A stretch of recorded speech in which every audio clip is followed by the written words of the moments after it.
Hello everyone, welcome to my channel वांगशन cute love story. तो चलिए फ्रेंड्स, अपनी story you are my sunshine का नेक्स्ट पार्ट शुरू करते हैं। तो लास्ट पार्ट में हमने देखा था कि जहाँ विंग अपनी दादी के गांव आ जाता है, लेकिन वो पहले से ही सोच रखा था उसने कि मैं इतना परेशान कर दूंगा कि डैड मुझे खुद वापस बुला लेंगे।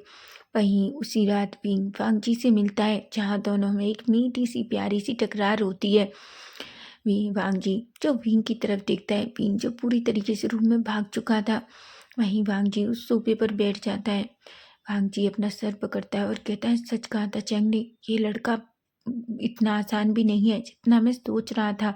इसको सुधारना कोई आसान काम नहीं होगा, ऐसा कहता है और उस सोफे पर लेट जाता है। हालांकि सोफा थोड़ा वांगजी के लिए छोटा ही था, लेकिन फिर भी वो खुद को कैसे भी एडजस्ट करता है। वो बहुत थका हुआ था, इसलिए वो फिर से बहुत जल्दी सो जाता है। वहीं अब हम नेक्स्ट डे मॉर्निंग का सीन देखते हैं, जहाँ हम देखते हैं दादी जो अपने रूम से बाहर निकलती हैं। तभी वो वांगजी को देखती हैं। वांगजी को जो चुपचाप सोफे पर सेवा सोया हुआ था, उसका एक पैर सोफे के नीचे था और दूसरा पैर सोफे के दूसरे छोर के ऊपर रखा हुआ था। दादी अपने मन में कहती है, वांगजी यहाँ क्यों सो रहा है। वो धीरे से वांगजी के पास जाती है और कहती है, वांगजी, वांगजी उठो, वांगजी बेटा, तुम यहाँ क्यों सो रहे हो। वांगजी जो धीरे धीरे अपनी आइज ओपन करता है और कहता है, गुड मॉर्निंग दादी। दादी कहती है, गुड मॉर्निंग, पर बेटा मुझे एक बात बताओ, तुम यहाँ क्यों सो रहे हो।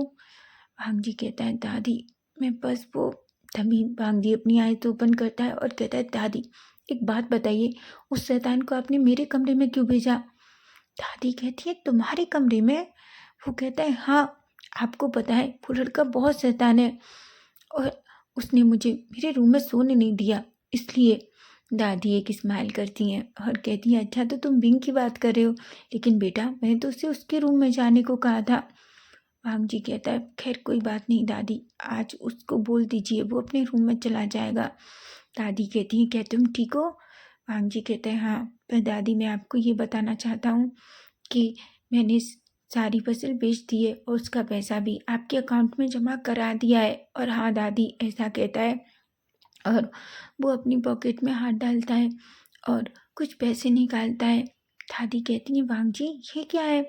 वांगजी कहता है, दादी ये कुछ पैसे हैं जो मैं आपके लिए लेकर आया हूँ, ताकि आपको ज़रूरत पड़े तो आप यूज़ कर सकें। तभी दादी कहती हैं, तुम और ये मुझे क्यों दे रहे हो। वांगजी कहता है, दादी ये सब आपका है। दादी कहती है, वांगजी मैंने तुमसे कितनी बार कहा है कि जो मेरा है वो सब कुछ तुम्हारा भी है, तुम जानते हो। वांगजी कहता है, दादी आपने मुझे यहाँ रहने दिया, मुझे अपने बेटे के जैसा पाला है, इससे ज़्यादा मुझे और कुछ भी नहीं चाहिए। और फिर मैं ये सब कुछ नहीं करता, और वैसे भी मेरी कोई ज़रूरतें नहीं है, अगर मुझे कुछ चाहिए होता है तो आप दे देती हैं ना, इसलिए मुझे आप ही रखिए।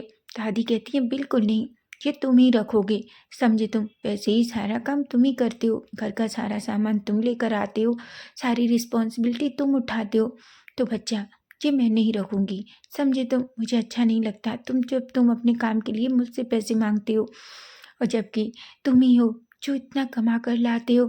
ऐसा कहती हैं। वांगजी जो कुछ भी नहीं कहता, वो एक स्माइल करता है और पैसे वापस जेब में रख लेता है। तभी दादी कहती हैं, जाओ तुम फ्रेशन अप हो जाओ। दादी वांगजी कहता है। तभी हम देखते हैं विंग जो स्टेप से बिल्कुल रेडी होकर नीचे आ रहा था। दादी विंग को देखती हैं। विंग जो वांगजी को देखकर उन्हें सा फेस कब बनाता है। दादी कहती हैं, विंग तुम उठ गए। विंग कहता है, हाँ दादी। ऐसा कहकर वो अपनी दादी को पीछे से हग कर लेता है। तभी दादी कहती है, पर विंग मुझे एक बात बताओ, तुम वांगजी के रूम में क्यों सोए।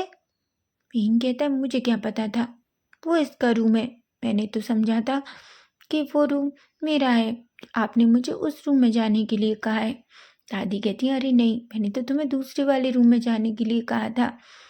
पिंक कहता है, ठीक है दादी, क्या हो गया, मैं उसमें सो लिया तो क्या, इनका बिस्तर इतना ज़्यादा महंगा है कि कोई इनके बिस्तर पर नहीं सो सकता।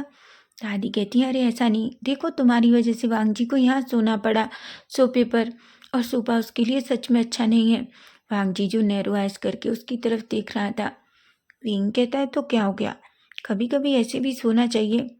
वांगजी कहता है, ठीक है, तो आज नाइट में तुम यहाँ ऐसे ही सोना। विंग कहता है, मैं क्यों सोऊंगा, मेरे पास तो मेरा कमरा है। और हाँ, मैं आप बता दूँ, मैंने अपना सारा सामान निकाल कर अपने रूम में रख लिया है, तो तुम अपने रूम में जा सकते हो और आराम से आराम कर सकते हो। वांगजी एक गहरी सी सांस लेता है और कहता है, तुम्हें क्या लगता है गांव के लोग शहर के लोगों जैसे होते हैं जो सुबह के 11 बजे तक सोते हैं? बिल्कुल नहीं। हम लोगों का काम का समय हो गया है, समझे तुम? वीन अनंग सा फेस बनाता है और कहता है, तुमसे किसने कहा कि हम लोग 11 बजे तक सोते हैं? तभी वांगजी जो विंग के करीब आता है, दादी को पता है, इसलिए वो एक स्माइल करती हैं और कहती हैं, ठीक है ठीक है, तुम दोनों झगड़ा करना बंद करो, मैं तुम दोनों के लिए अच्छा सा ब्रेकफास्ट बनाती हूँ। वांगजी कहता है और वो जाने लगता है। विंग वांगजी की तरफ देखता है और अचानक अपनी टंग बाहर निकालता है। वांगजी तो शॉक हो जाता है। वांगजी अपने मन में कहता है, ये लड़का क्या सच में बच्चा है कोई? तभी वांगजी की तरफ बीन देखकर एक स्माइल करता है और कहता है, देखना तुम आज भी इसी सोफे पर ही सोओगे, समझे तुम? ऐसा कहता है। विहांग जी शौक हो जाता है। वहीं बींग एक स्माइल करता है और अपनी दादी के पीछे चला जाता है। वहीं वांग जी भी चुपचाप अपने रूम में जाता है। वो सबसे पहले फ्रेशन अप होता है और मॉर्निंग रूटीन कंप्लीट करने के बाद वो अच्छा शावर लेता है और फिर बाहर आता है। बाहर आने के बाद वो अपने कपड़े पहनता है और नीचे जाता है। रूम जो पूरी तरीके से मैसी हो रखा था। वांग जी को गुस्सा आता है रूम देखने के बाद, लेकिन वो एक गहरी सी सांस लेता है। वो कहता है, मैं ये सब बाद में करूँगा, आज मुझे खेतों पर जाना होगा ताकि मैं सारे वर्कर्स का पैसा दे सकूँ, ऐसा कहता है और जल्दी से नीचे जाता है। तभी हम देखते हैं विंग जो अपनी दादी के साथ बैठा था और ब्रेकफास्ट पर वांग जी का वेट कर रहा था। दादी वांग जी को देखती हैं और कहती हैं, अच्छा हुआ वांग जी तुम आ गए, हम तुम्हारा इंतजार कर रहे थे। वांग जी कहता है और वहीं दादी के पास बैठ जाता है। तीनों ब्रेकफास्ट करने लगते हैं। तभी दादी कहती है, विंग। विंग कहता है, हाँ दादी। दादी कहती हैं, विंग आज तुम्हें वांग जी के साथ जाना है ताकि वांग जी तुम्हें दिखा सके कि हमारे पास कितनी सारी ज़मीन है और कहाँ कहाँ हमारी ज़मीन है और हम क्या खेती करते हैं या हमारे पास कितने सारे जानवर हैं, ठीक है? विंग कहता है कि क्या? बिल्कुल नहीं दादी, मैं नहीं जाऊंगा। आप देख रही है ना कितनी धूप धूप हो रही है और इतनी धूप में मैं नहीं जाऊंगा। दादी कहती हैं, अच्छा तुम क्यों नहीं जाओगे? तुम्हें इसीलिए यहाँ भेजा गया है और तुम सच में जाओगे, समझे तुम? विंग कहता है, दादी क्या आप नहीं चाहती कि मैं घर पर आराम से रहूं? क्या आप मुझसे प्यार नहीं करती? दादी कहती हैं, बिल्कुल करती हूँ, इसलिए मैं चाहती हूँ कि तुम वांग जी के साथ जाओ। उधर वांग जी अपने मन में कहता है, ये लड़का सच में अजीब है, मैं इसे अपने साथ नहीं ले के जा सकता। मुझे पता है अगर ये वहाँ गया तो वहाँ भी कुछ प्रॉब्लम क्रिएट करेगा। लेकिन दादी कहती है, भी वांग जी दादी की तरफ देखता है और कहता है, हाँ दादी। तभी दादी कहती है, वांग जी पिंक को अपने साथ लेकर जाओ। वांग जी एक गहरी सी सांस लेता है और कहता है, ठीक है दादी, लेकिन क्या आपको लगता है कि ये वहाँ थोड़ी देर भी रुक पाएगा? मुझे तो नहीं लगता, क्योंकि आपने इसे देखा है, ये ऐसी हरकतें कर रहा है जैसे कोई अभी नई नवेली दुल्हन है जिसे घर से बाहर निकाला जा रहा हो, या कोई लड़की। भींग ये सुनकर थोड़ा गुस्सा हो जाता है और कहता है, क्या कहा तुमने? तुमने मुझे नई नवेली दुल्हन कहा और उसके बाद तुमने मुझे लड़की कहा। तुम क्या समझते हो कि मैं कुछ भी नहीं कर सकता? भांग जी कहता है, सच में क्या तुम कर सकती हो? भींग कहता है, बिल्कुल, ऐसा कोई काम नहीं है जो भींग नहीं कर सकता, समझे तुम? ठीक है, तुम चाहते हो ना कि मैं तुम्हारे साथ चलूं, तो मैं तुम्हारे साथ चलूंगा और तुम जो कहोगे मैं वो करूंगा। भांग जी कहता है, वादा रहा? भींग कहता है, वादा रहा। दादी जो बड़ी बड़ी आंखों से विंग को देखती हैं।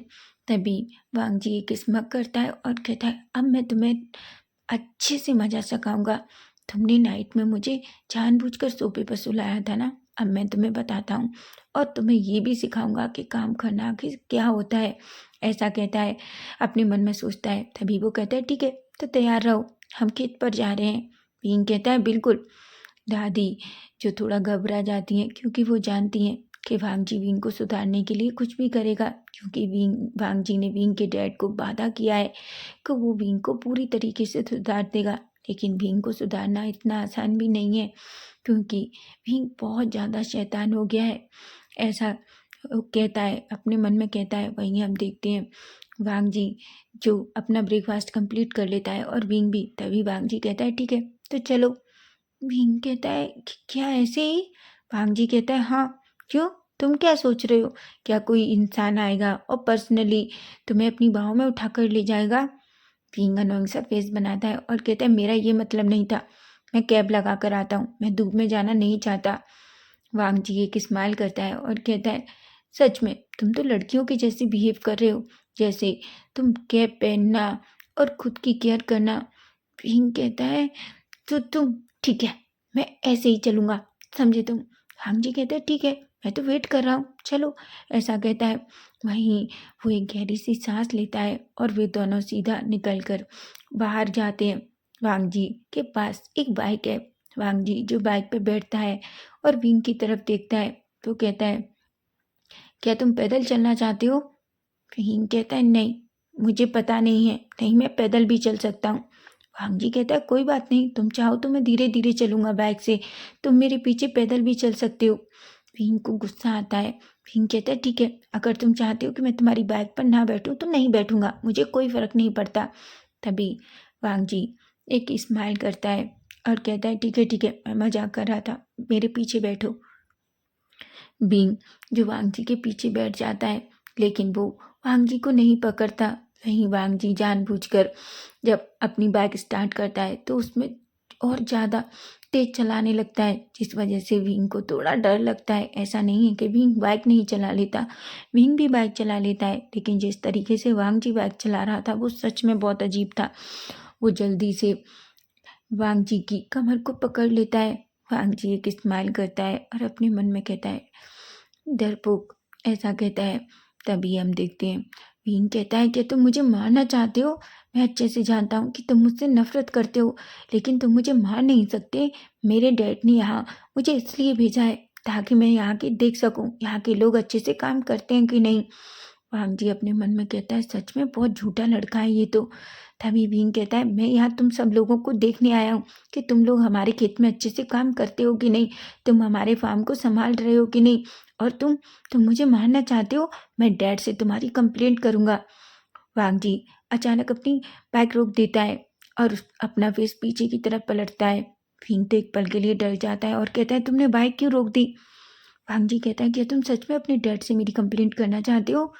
भीम कहता है, बिल्कुल करूंगा मैं तुम अपने डैड से तुम्हारी कंप्लेंट। भांग जी कहता है, ठीक है, फिर इतना देर क्यों कर रहे हो? अपने डैड को कॉल करो। भीम कहता है कि क्या? भांग जी कहता है, हाँ, इतना क्यों सोच रहे हो भीम? चलो फोन निकालो और उन्हें कॉल करो और उन्हें बताओ। भीम कहता है, मुझे नहीं बताना। भांग जी कहता है, क्यों? बताओ ना, चलो कॉल करो उनको, देखते हैं वो क्या कहते हैं, वो मुझे पनिश कर सकते हैं ना। भीम कहता है, नहीं, मैं अभी डैड को डिस्टर्ब नहीं कर सकता क्योंकि वो ऑफिस में होंगे, समझे तुम? तुम्हारे जैसे वेले नहीं है मेरे डैड, वो काम करते हैं। भांग जी कहता है, अच्छा, मुझे तो पता नहीं था कि तुम्हारे डैड काम करते हैं। वो अपनी मुट्ठियां बीच लेता है, हालांकि वांग जी को गुस्सा आ रहा था। तभी विंग कहता है, मुझे समझ में नहीं आता, तुम हमारे फार्म पर काम करते हो तो इस बहाने से तो तुम हमारे नौकर हुए, तुम हमारे घर में एक दादी के साथ मालिक के जैसे कैसे रहते हो? वांग जी को अब सच में गुस्सा आ जाता है। वांग जी कहता है, हाँ, मैं नौकर हूँ, उतरो मेरी बाइक से। विंग कहता है, क्या? वांग जी कहता है, हाँ, तुम्हें नहीं लगता कि तुम्हें एक नौकर के साथ बैठकर नहीं जाना चाहिए, इसलिए तुम फार्म तक पैदल पैदल आओगे? भीम कहता है, बिल्कुल नहीं, मुझे पता भी नहीं है कि वो कहाँ है। भांग जी कहता है, ठीक है, पहले तुम मुझे सॉरी बोलोगे, समझे तुम? और हाँ, मुझे आइंदा से कभी नौकर मत कहना। भीम कहता है, क्या? मैं तुम्हें सॉरी बोलूं और तुम्हें ऐसा लगता है कि मैं तुम्हें सॉरी बोलूंगा? वांग जी कहता है, बिल्कुल भी, तुम मुझे सॉरी बोलोगे, समझे तुम? मैंने कहा या तो मुझे सॉरी बोलो, नहीं पैदल अकेले ही आओ फार्म तक। भीम जानता है कि इतनी धूप हो रही है और वो इतनी धूप में नहीं चल सकता, वैसे भी उसकी बॉडी उस धूप की वजह से जलन फील हो रही है। तभी वो एक गहरी सी सांस लेता है और कहता है, ठीक है, सॉरी, मैं फिर से ऐसे नहीं कहूँगा। भांग जी कहता है, क्या नहीं कहूँगा? भीम कहता है, मैं तुम्हें नौकर नहीं कहूँगा, ठीक है? भांग जी कहता है और कहता है, ठीक है, अब अच्छे से मुझे टाइटली पकड़ो, नहीं तो तुम गिर जाओगे, तुम्हारी वजह से मैं वैसे ही फॉर्म पे जाने के लिए लेट हो गया हूँ। ऐसा कहता है। भीम को बहुत गुस्सा आ रहा था। वो अचानक पीछे से मुक्का दिखाता है और कहता है, अपने मन में सोचता है, अगर ये मैं मुक्का इसकी पीठ में मार दूँ तो इसका क्या होगा? वांग जी कहता है सोचना भी मत, वरना मैं जब एक मारूंगा तो तुम खड़े भी नहीं हो पाओगे, तुम्हें बता दूं। विंग कहता है क्या तुम क्या मुझे मारोगे? वांग जी कहता है क्यों, तुम भी तो मुझे मुक्का मारने की सोच रहे हो। विंग कहता है क्या, कौन कह रहा था? वांग जी कहता है मैं सुन सकता हूँ, तुम मुझे कितनी गालियां देते हो। विंग की आंखें बड़ी हो जाती हैं, अपने मन में कहता है क्या इसके पास कोई जादू है जिससे ये सुन सकता है कि मैं इसके बारे में क्या बात कर रहा हूँ। नहीं नहीं विंग, तुम्हें इस आदमी से थोड़ा दूर ही रहना होगा, ऐसा कहता है। लेकिन तभी विंग कहता है बस कुछ टाइम और, मैं थोड़ा मेरा काम शुरू करने दो, फिर देखता हूँ मैं तुम्हारे साथ क्या करता हूँ, ऐसा कहता है। वहीं हम देखते हैं थोड़ी देर में ही विंग और वांग जी फार्म पर पहुंच जाते हैं। विंग और वांग जी दोनों बाइक से उतरते हैं। वांग जी अपनी बाइक वहीं सामने पार्क करता है और विंग की तरफ देखता है और कहता है मेरे साथ आओ, पर संभल कर आना, ठीक है? विंग कहता है क्यों? वांग जी कहता है इसलिए क्योंकि यहाँ कल बारिश हुई थी, इस वजह से थोड़ा पानी है, और अगर तुम उसमें चले गए तो गिर जाओगे, समझे तुम? विंग कहता है ठीक है, ऐसा कहता है। तभी वांग जी और विंग अंदर जाते हैं। वहीं हम देखते हैं जैसे ही वांग जी अंदर जाता है, कुछ वर्कर्स उसके पास आते हैं और कहते हैं आप आ गए। तभी वांग जी कहते हैं हाँ, क्या तुम सबने अपना काम कर लिया? तभी एक वर्कर कहता है हाँ हमने अपना काम कर लिया, लेकिन बारिश की वजह से खेतों में पानी भर गया है और इस वजह से हम अभी उसमें ये बीज नहीं डाल सकते। वांग जी कहता है मुझे पता है, लेकिन शायद 2 दिन में सब कुछ सही हो जाए, ऐसा कहता है। तभी वो कहते हैं। वांग जी कहता है ठीक है, तब तब तुम लोग दूसरा काम करो। जिस पर वो लोग कहते हैं। बींग जो उन सबको देख रहा था वो वांग जी की तरफ देखता है और कहता है इस इंसान क्या ये सारे लोग इसकी बात मानते हैं? ये हमारे फार्म पे काम करता है, लेकिन ऐसा लग रहा है जैसे ये पूरे फार्म का मालिक हो। क्या इन लोगों को नहीं पता कि मैं इनका मालिक हूँ, ऐसा कहता है। तभी वांग जी एक पर्सन को रुकता है और कहता है हाउ। हाउ बोलता है हाँ गगा। तभी वो बोलता है हाउ कहता है देखो ये पैसे हैं, सबको दे दो, ये तुम सबकी सैलरी है, तुमने आज कल 2 दिन में जितना भी काम किया है उसके पैसे हैं। जिस पर हाउ एक स्माइल करता है और कहता है ठीक है। बाकी जितने भी छोटे बच्चे हैं वो सब वांग जी को गगा कहते हैं, हालांकि वो ज़्यादा छोटे नहीं हैं, फिर भी वो वांग जी से छोटे हैं। वहीं जो बड़े वर्कर्स हैं वो वांग जी को बेटा कहते हैं। वांग जी नहीं चाहता कोई उससे सर या मालिक कहे, क्योंकि वांग जी को ये सब कहलाना पसंद नहीं है। वांग जी को तो ऐसा लगता है जब वो इंसान है और वो भी इसी तरीके से तो सब सेम ही होते हैं, इसलिए उसे खुद को इस तरीके से मालिकाना पेश करना पसंद नहीं है। हालांकि वो फार्म पूरी तरीके से वांग जी के हाथों में है, वांग जी जैसा चाहे उस फार्म को चला सकता है, लेकिन वांग जी वहाँ हर किसी को इक्वल दर्जा देता है। तभी विंग जो वांग जी और उनको देखता है वो वांग जी की तरफ देखता है और कहता है तुमने 2 दिन के पैसे क्यों दिए? क्या तुम्हें नहीं पता जब इंसान 1 महीने काम करता है तब उसको सैलरी दी जाती है? वांग जी उसकी तरफ देखता है और कहता है ये तुम्हारा शहर नहीं है विंग, जहाँ हम किसी को 1 महीने काम करा के सैलरी दें। तुम जानते हो इन लोगों को डेली काम करते हैं और डेली पैसा दिया जाता है, जब जाके इन लोगों के यहाँ खाना बनता है, समझा तुम? विंग वांग जी की तरफ देखता है और कहता है ठीक है, मुझे क्या पता? वांग जी कहता है हाँ तुम्हें नहीं पता है, इसलिए मुझे लगता है तुम्हें मुंह बंद करके रहना चाहिए। विंग गुस्सा हो जाता है और कहता है तुम खुद को समझते क्या हो? वांग जी कहता है मैं खुद को कुछ भी नहीं समझता, बस मैं तुम्हें समझा रहा हूँ कि तुम्हें लोगों की कद्र करना सीखना होगा। जिस पर विंग को थोड़ा गुस्सा आ जाता है। वो अपने मन में कहता है मैं तुम्हें अच्छे से सबक सिखाऊंगा, देखना, ऐसा कहता है। वहीं हम देखते हैं विंग और वांग जी दोनों वहाँ से सीधा अंदर की तरफ चले जाते हैं। तभी कुछ लोग विंग को देखने लगते हैं, हालांकि जो लोग पहले थे उन्होंने अच्छे से विंग को देखा नहीं था, लेकिन अभी सभी विंग को देख रहे थे। तभी एक छोटा बच्चा वांग जी के पास आता है और कहता है वांग जी गगा। वांग जी कहता है हाँ बोलो। लियांग। लियांग कहता है गगा एक बात बताइए, आपके साथ ये ब्यूटीफुल सा गग्गा कौन है? तभी विंग जो उसकी तरफ देखकर एक स्माइल करता है और कहता है हेलो, मेरा नाम विंग है। वांग जी विंग की तरफ देखता है, हालांकि विंग ने पहली बार वांग जी के सामने इतनी अच्छी और प्यारी स्माइल दी थी, इससे पहले उसने किसी के ऐसी स्माइल नहीं दी, यहाँ तक कि दादी को भी नहीं। वांग जी एक पल के लिए तो विंग की स्माइल में खो जाता है। तभी विंग लियांग के करीब आता है और धीरे से लियांग के चिक को टच करता है और कहता है, ओह, तो तुम्हारा नाम लियांग है? लियांग कहता है, हाँ, आपको पता है आप बहुत ब्यूटीफुल है गग्गा। विंग अचानक पाउटी लिप्स बनाता है और कहता है, मैं ब्यूटीफुल नहीं हूँ, मैं हैंडसम और हॉट हूँ। लियांग कहता है, नहीं नहीं नहीं, हैंडसम हॉट तो मेरे वांग जी गग्गा है, आप तो ब्यूटीफुल हो। विंग कहता है, क्या? तभी वो कहता है, हाँ, मैंने कहा ना, हॉट और हैंडसम तो मेरे सिर्फ वांग जी गग्गा हैं।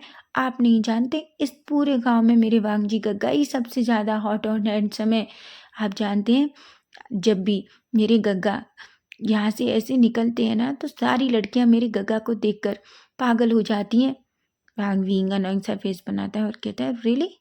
मुझे नहीं समझ में आता, मुझे लगता है वो सारी लड़कियों की अंधी हैं, उन्हें कुछ भी नहीं दिखाई देता। लियांग कहता है, आप ऐसा क्यों कह रहे हैं? वांग जी जो उसकी बातें सुन रहा था। वांग जी कहता है, सीरियसली, क्या तुम देखना चाहते हो? विंग कहता है, तो तुम्हें ऐसा लगता है कि वो लड़कियां तुम्हें देखकर पागल हो जाती हैं? वांग जी कहता है, बिल्कुल। विंग कहता है, अपने मुंह मियाँ मिट्टू बनना, मुझे पता है कोई भी तुम्हें देखकर पागल नहीं होगी। और तुम्हें क्या लगता है? मुझे या तो ऐसा लगता है कि इस गांव की लड़कियों को असली ब्यूटी क्या होती है, हॉट और हैंडसमनेस क्या होती है, उन्हें पता नहीं होगा। या ऐसा होगा कि वो तुम्हें देखकर तुम्हारे लिए पागल नहीं होती होंगी, बल्कि सोचती होंगी कि ये पागल यहाँ से निकल के जा रहा है। वांग जी कहता है, विंग। विंग कहता है, ठीक है, मुझ पर चिल्लाओ मत। तभी वांग जी कहता है, ठीक है विंग, अब मैं तुम्हें तुम्हारे सारे फॉर्म दिखाता हूँ, ऐसा कहता है। जिस पर विंग बस कहता है।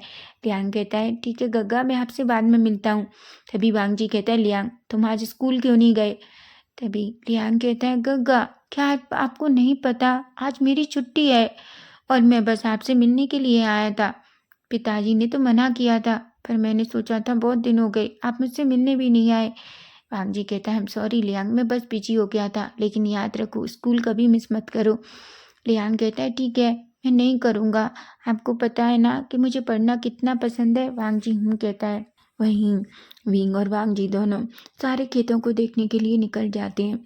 जगह जगह थोड़ा थोड़ा पानी भरा था, इसलिए विंग को निकलने में परेशानी हो रही थी। वांग जी तो पटाख से निकल जाता, क्योंकि उससे तो इन सब की आदत थी, लेकिन विंग के लिए बहुत मुश्किल था। वो जब भी इधर उधर से निकलता, उसे ऐसा लगता है वो फिसल जाएगा और गिर जाएगा। वहीं धूप भी ऊपर बहुत तेज थी, इसलिए उसे अपनी बॉडी में भी जलन फील हो रही थी। वो वांग जी की तरफ गुस्से में देखता है और अपने मन में कहता है कि मुझे समझ नहीं आता, ऐसा लग रहा है जैसे इस धूप से इस इंसान को तो कोई फर्क ही नहीं पड़ रहा हो। वहीं वांग जी विंग को सब कुछ बता रहा था, पर विंग का ध्यान तो इसमें था ही नहीं। विंग अपने मन में कहता है, मुझे क्या फ़र्क पड़ता है कि कौन सा फार्म मेरा है और कौन सा किसका है, मैं यहाँ ज़्यादा दिन रुकने वाला नहीं हूँ। मैं तो बस कोई ऐसा प्लान करूँगा ताकि मैं यहाँ से भाग जाऊँ, ऐसा कहता है। वहीं हम देखते हैं वांग जी जो अचानक पलटता है। तभी वो कहता है, क्या हुआ, क्या तुम मेरी बात सुन भी रहे हो? विंग कहता है, हाँ सुन रहा हूँ, लेकिन तुम्हें नहीं लगता कि तुम्हें ये आइडिया फिर किसी दिन के लिए स्किप कर देना चाहिए था? बारिश की वजह से मैं बार बार फिसल रहा हूँ। तभी वांग जी की नज़र विंग के पैरों पर जाती है, जिसे देखकर वो शॉक हो जाता है। वो कहता है, तुमने ऐसे शूज क्यों पहने आने के लिए? विंग कहता है, मतलब? वांग जी कहता है, बिल्कुल, तुम अगर ऐसे शूज पहनोगे तो ऑफकोर्स तुम यहाँ फिसलोगी। क्या तुम्हें नहीं पता कि गांव में ऐसे शूज? तभी विंग कहता है, मुझे नहीं पता था। वांग जी एक गहरी सी सांस लेता है और कहता है, ठीक है, अपने हाथ में मेरा हाथ दो। वांग जी अपना हाथ विंग की तरफ करता है। पहले तो विंग 1 मिनट के लिए वांग जी को देखता है, लेकिन वो सच में गिरना नहीं चाहता, इसलिए वो जल्दी से वांग जी का हाथ पकड़ लेता है। वांग जी के हाथों में जब विंग का हाथ जाता है तो वांग जी को फील होता है कि उसके हाथ कितने सॉफ्ट हैं। वो अपने मन में कहता है, क्या ये लड़का सच में कुछ सीख पाएगा? वो सच में एक बहुत प्यारा सा बच्चा है, लेकिन बहुत जिद्दी और शैतान भी, ऐसा कहता है। वहीं हम देखते हैं वांग जी और विंग दोनों जो जाने लगते हैं कि तभी अचानक विंग जो कुछ बड़बड़ कर रहा था, वांग जी जो उसकी तरफ नैरोआइज करके देख रहा था। वांग जी जो सामने की तरफ देखता है और उसे कुछ इशारे करके बताता है। तभी विंग अचानक अपना पैर एक बाहरी कीचड़ में रख देता है और जिस वजह से उसका पैर पूरी तरीके से फिसल जाता है और वो कीचड़ में गिर जाता है। लेकिन क्योंकि वो वांग जी का हाथ पकड़े था, इसलिए विंग ही नहीं बल्कि वांग जी भी विंग के साथ उस कीचड़ में गिर जाता है। विंग जो नीचे था और वांग जी जो ऊपर था। अचानक दोनों का बैलेंस इतना खराब होता है कि एक दूसरे के ऊपर थे, लेकिन वहीं वांग जी का फेस विंग के बिल्कुल फेस के ऊपर था, जहाँ दोनों को अपनी एक दूसरे की सांसें फील हो रही थी। विंग बड़ी बड़ी आंखों से वांग जी को देख रहा था। वहीं वांग जी की नजरें विंग पर जाती हैं। तभी वो देखता है विंग जो पूरी तरीके से मिट्टी में पूरी तरीके से गंदा हो चुका है, यहाँ तक कि वांग जी भी। वांग जी गुस्से में उसको देखता है और कहता है, तुमने ये क्या किया, मुझे पूरा गंदा कर दिया। भीम कहता है, तुम तो ऐसी बातें कर रहे हो जैसे अकेले हुए हो, और पहले मेरे ऊपर से उठो, तुम्हें पता है तुम में कितना वेट है। वांग जी कहता है, बिल्कुल मुझ में वेट है, मैं तुम्हारे जैसा नहीं हूँ। पता नहीं तुम तो खाना भी खाते हो कि नहीं, पता नहीं शहर के लोगों को खाना मिलता भी है कि नहीं। भीम जो वांग जी की तरफ गुस्से में देखता है और कहता है, चुप करो, बार बार मुझे इस तरीके से इंसल्ट करना, शहर में ये होता है वो होता है। वांग जी कहता है, क्या मैं गलत कह रहा हूँ। भीम कहता है, मैं तुमसे बात करना नहीं चाहता, मुझे उठाओ यहाँ से। लेकिन जैसे ही वांग जी उठने की कोशिश करता है, वो फिर से कीचड़ में गिर जाता है और फिर से भीम के ऊपर गिर जाता है, जहाँ इस बार भीम और वांग जी के लिप्स तो एक दूसरे से टच हो जाते हैं। वहीं विंग तो शॉक रह जाता है, और वांग जी को विंग के लिप्स जो बहुत ही सॉफ्ट फील होते हैं, और पता नहीं क्यों वांग जी की बॉडी एकदम शिहर सी जाती है। और वहीं विंग की हार्ट बीट बहुत फास्ट हो जाती है। वो बस वांग जी की तरफ ही देख रहा था, हालांकि वो किस बहुत छोटा था, बहुत मामूली सा। वांग जी बहुत जल्दी विंग से दूर हो गया था, लेकिन फिर भी कुछ ऐसा तो था जो उन दोनों के बीच था, जो उन्हें पहचान नहीं आ रहा था। तो फ्रेंड्स, नेक्स्ट पार्ट इसका हम कल देखेंगे कि कल क्या होगा। क्या विंग और वांग जी इसी तरीके से झगड़ते रहेंगे, या कल क्या होने वाला है। अगर आपको फैन फिक्शन अच्छा लगे तो प्लीज़ चैनल को सब्सक्राइब जरूर करना, लाइक करना और अपने प्यारे प्यारे कमेंट भी। Bye bye, take care.